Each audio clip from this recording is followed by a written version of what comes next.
নমস্কাৰ ply story first on time a big breaking এবাউটত মঙলদৈত নোৱা নদীৰ মথাউৰি পৰিদৰ্শন কৰিছে ৰাজ্যৰ মুখ্যমন্ত্ৰী ডক্টৰ হিমন্ত বিশ্ব শৰ্মা ইতিমধ্যে নোৱা নদীৰ মথাউৰি ভাগি গৈছে আৰু 5খনকৈ গাঁও বানৰ কবলত পৰিছে বানত ককবকাইছে এতিয়া জনতাই এতিয়া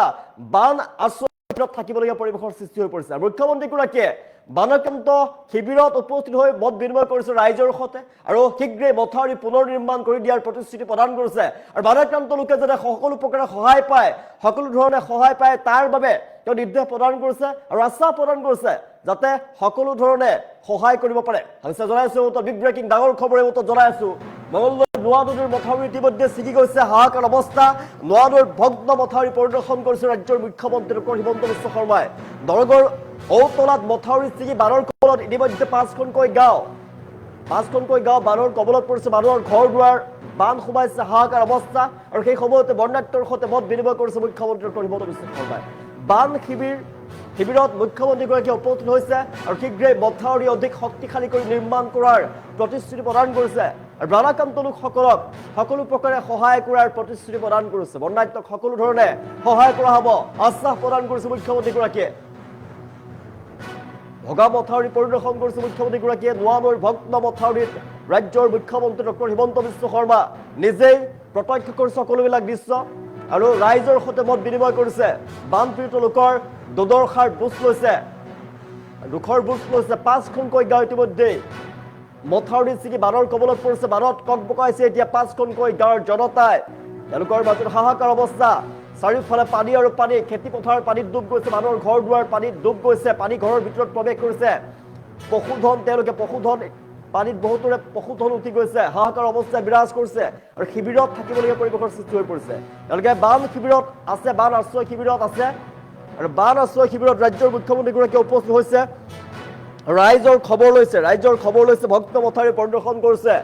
দৰঙৰ ঔতলাত মথাউৰি ছিগি পৰিছে ইতিমধ্যে বানৰ কবলত 5খনকৈ গাঁও বৰ্ণাঢ্যৰ সৈতে ৰাজ্যৰ মুখ্যমন্ত্ৰীগৰাকীয়ে মত বিনিময় কৰিছে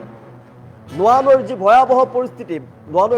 পৰিস্থিতিৰ মাজতেই বানাক্ৰান্ত ৰাইজৰ কাষত ৰাজ্যৰ মুখ্যমন্ত্ৰী ডক্টৰ হিমন্ত বিশ্ব শৰ্মা জিলাখনৰ ঔতলাত নোৱা নৈৰ যি ভগ্ন মথাউৰি আছে নোৱা নৈৰ ভগ্ন মথাউৰি পৰিদৰ্শন কৰিছে বান পৰিস্থিতিৰ বুজ লৈছে ৰাজ্যৰ মুখ্যমন্ত্ৰীগৰাকীয়ে আৰু মথাউৰি ছিগি নৈৰ বাঢ়নি পানী অঞ্চলটোৰ কেইবাখনো গাঁও প্লাবিত কৰি তুলিছে আৰু ইয়াৰ ফলতে সৃষ্টি হৈছে ভয়ংকৰ পৰিস্থিতিৰ আৰু মুখ্যমন্ত্ৰীগৰাকীয়ে নিজৰ চকুৰে সকলোবিলাক প্ৰত্যক্ষ কৰিছে নোৱা নৈৰ পানীৰ প্ৰবল সোঁতে ঔতলা অঞ্চলৰ মথাউৰিটোৰ এটা অংশ ভাঙি পেলোৱাৰ ফলতে অতি কম সময়ৰ ভিতৰতে বানৰ পানী যি কাষৰীয়া অঞ্চল আছে বানৰ পানী কাষৰীয়া অঞ্চলসমূহলৈ সোমাই পৰিছে আৰু ফলত 5খনকৈ গাঁও বানৰ কবলত পৰিছে বহু পৰিয়ালৰ ঘৰ দুৱাৰ পানীৰ তলত বুৰ গৈছে ৰাস্তা ঘাট নোহোৱা হৈ গৈছে কৃষিভূমি দৈনন্দিন জীৱন যাত্ৰা ব্যাহত হৈ পৰিছে মুহূৰ্তত বানৰ পানী বৃদ্ধি হোৱাৰ ফলতে বহু লোকে নিৰাপদ স্থানলৈ স্থানান্তৰিত হ'বলগীয়া পৰিস্থিতিৰ সৃষ্টি হৈছে আৰু এই পৰিস্থিতিৰ মাজতে ৰাজ্যৰ মুখ্যমন্ত্ৰী ডক্টৰ হিমন্ত বিশ্ব শৰ্মাই ঔতলাত উপস্থিত হৈছে ভগ্ন মথাউৰি পৰিদৰ্শন কৰিছে মথাউৰিটোৰ কোন অংশত কিমান ক্ষতি হৈছে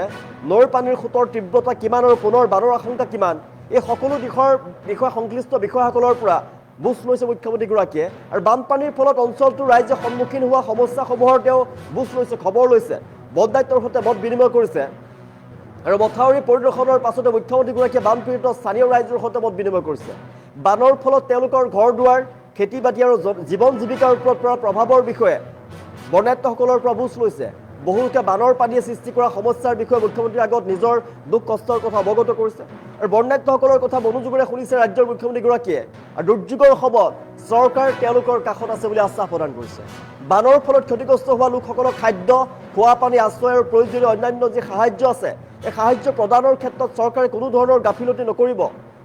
সেয়া তেওঁ স্পষ্টভাৱে কৈছে যে কোনো ধৰণৰ গাফিলতি নকৰে সকলো প্ৰকাৰে সহায় কৰিব চৰকাৰৰ ফালৰ পৰা আৰু শীঘ্ৰে শক্তিশালী ৰূপত মথাউৰি নিৰ্মাণ কৰা হ'ব যি মথাউৰি ছিগি গৈছে ইতিমধ্যে নোৱা নদীৰ এই মথাউৰি পুনৰ নিৰ্মাণ কৰিব শক্তিশালীভাৱে নোৱা নৈৰ ভগ্ন মথাউৰিটোক লৈ স্থানীয় ৰাইজৰ দীৰ্ঘদিনীয়া উদ্বেগ আছে বানৰ সময়ত মথাউৰি ছিগি যোৱাৰ ফলত প্ৰতি বছৰে অঞ্চলটোৰ বহু গাঁও বানৰ কবলত পৰিছে কিন্তু সেই বৰ্তমান যি ভগ্ন অংশ আছে ভগ্ন অংশটো মেৰামতি কৰাই নহয় কেৱল ভৱিষ্যতেও যাতে পুনৰ একে সমস্যাৰ সৃষ্টি নহয় তাৰ বাবে মথাউৰিটো অধিক শক্তিশালী কৰি নিৰ্মাণ কৰাৰ ওপৰত গুৰুত্ব আৰোপ কৰা হ'ব মুখ্যমন্ত্ৰীগৰাকীয়ে স্পষ্টভাৱে কৈছে আৰু মথাউৰিটো নিৰ্মাণ তথা শক্তিশালী যে কৰিব লাগে শক্তিশালীভাৱে মথাউৰি নিৰ্মাণ কৰিব প্ৰতিশ্ৰুতি প্ৰদান কৰিছে ৰাজ্যৰ মুখ্যমন্ত্ৰীগৰাকীয়ে মথাউৰিটো গুৰুত্বপূৰ্ণভাৱে লোৱা হৈছে মথাউৰি ছিগি যোৱা কথাটো আৰু মথাউৰি পুনৰ নিৰ্মাণ কৰা হ'ব শক্তিশালীভাৱে। আৰু পানীৰ যি সোঁত ভয়ংকৰ সোঁতত এতিয়া কেইবাখনো গাঁও 5খনকৈ গাঁও প্লাবিত হৈ পৰিছে মথাউৰি ছিগাৰ ফলতে। বানপানীয়ে বহু পৰিয়ালৰ স্বাভাৱিক যি জীৱন যাত্ৰা স্তব্ধ কৰি পেলাইছে। আৰু এই সময়ত ৰাজ্যৰ মুখ্যমন্ত্ৰীগৰাকীয়ে পৰিদৰ্শন কৰিছে মথাউৰি। ৰাইজৰ মাজত কিছু পৰিমাণে হ'লেও আশাৰ সঞ্চাৰ হৈছে। চৰকাৰে বান পৰিস্থিতিৰ ওপৰত চোকা নজৰ ৰাখিছে বুলি মুখ্যমন্ত্ৰীগৰাকীয়ে বন্যাক্ত লোকসকলৰ ওচৰত সকলো ধৰণৰ সহায় সহযোগিতা আগবঢ়োৱাৰ প্ৰতিশ্ৰুতি প্ৰদান কৰিছে, আশ্বাস প্ৰদান কৰিছে। বানৰ সময়ত খাদ্য, বিশুদ্ধ খোৱা পানী, চিকিৎসা সেৱা, আশ্ৰয়ৰ যাতে কোনো ধৰণৰ অভাৱ নহয় আৰু সেই বিষয়ত প্ৰশাসনক সতৰ্ক হৈ থাকিবলৈ নিৰ্দেশ প্ৰদান কৰিছে, গুৰুত্ব আৰোপ কৰিবলৈ নিৰ্দেশ প্ৰদান কৰিছে। বানপানীৰ পৰিস্থিতি স্বাভাৱিক নোহোৱালৈকে বন্যাক্ত লোকসকলৰ সমস্যাসমূহৰ প্ৰতি চৰকাৰে নিজৰ নজৰ ৰাখিব, এই আশ্বাস প্ৰদান কৰিছে বন্যাক্তসকলক ৰাইজক মুখ্যমন্ত্ৰীগৰাকীয়ে। প্ৰাকৃতিক দুৰ্যোগৰ সময়ত তাৎক্ষণিক সাহায্যৰ জৰিয়তে ভৱিষ্যত বান প্ৰতিৰোধৰ যি স্থায়ী ব্যৱস্থা, এই স্থায়ী ব্যৱস্থাৰ ওপৰতো গুৰুত্ব প্ৰদান কৰা হ'ব। মথাউৰিটো অধিক শক্তিশালী ৰূপত নিৰ্মাণ কৰা হ'ব। ৰৌতলা কাষৰীয়া গাঁওসমূহৰ নোৱা নদীৰ পানীয়ে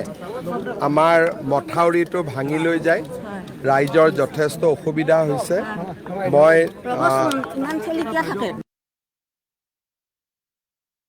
মই মথাউৰিটো চাব আহিছিলোঁ। আমাৰ মন্ত্ৰী অশোক সিংহাল, নীলিমা দেৱী আৰু বিধায়ক পৰমানন্দ ৰাজবংশীও আছে। আমি ৱাটাৰ ৰিচোৰ্চ ডিপাৰ্টমেণ্টে যিখিনি কাম কৰি আছে তাকো চালোঁ আৰু ভৱিষ্যতে এই মথাউৰিটো শক্তিশালী কৰি নিৰ্মাণ কৰাৰ বিষয়েও আমি আলোচনা কৰিছোঁ। স্যাৰ, আজি কিছু বছৰ বানত যি বিধ্বস্ত যিসকল পৰিয়াল, ফেমিলি, যিসকল খেতিয়ক, বহু আধি কৰিছে বহুতে খেতি, তেওঁলোকৰ আমি যিমানখিনি পাৰোঁ, চৰকাৰী নিয়ম নীতিও আছে আৰু যিমান আমি এক্সট্ৰাকৈ পাৰোঁ, আমি যিমান পাৰোঁ ক্ষতিগ্ৰস্ত পৰিয়ালক সহায় কৰোঁ। যি নোৱা নদীৰ পানীয়ে আমাৰ মথাউৰিটো ভাঙি লৈ যায়। ৰাইজৰ যথেষ্ট অসুবিধা হৈছে।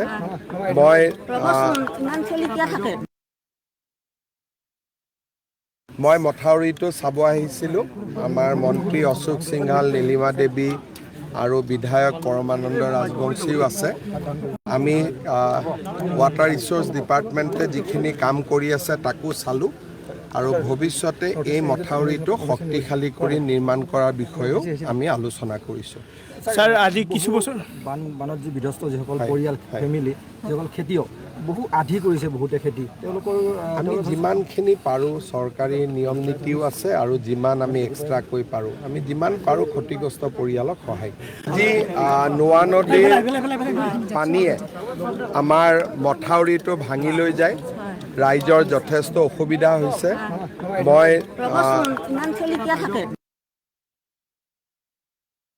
মই মথাউৰিটো চাব আহিছিলোঁ। আমাৰ মন্ত্ৰী অশোক সিংহাল, নীলিমা দেৱী আৰু বিধায়ক পৰমানন্দ ৰাজবংশীও আছে। আমি ৱাটাৰ ৰিচোৰ্চ ডিপাৰ্টমেণ্টে যিখিনি কাম কৰি আছে তাকো চালোঁ আৰু ভৱিষ্যতে এই মথাউৰিটো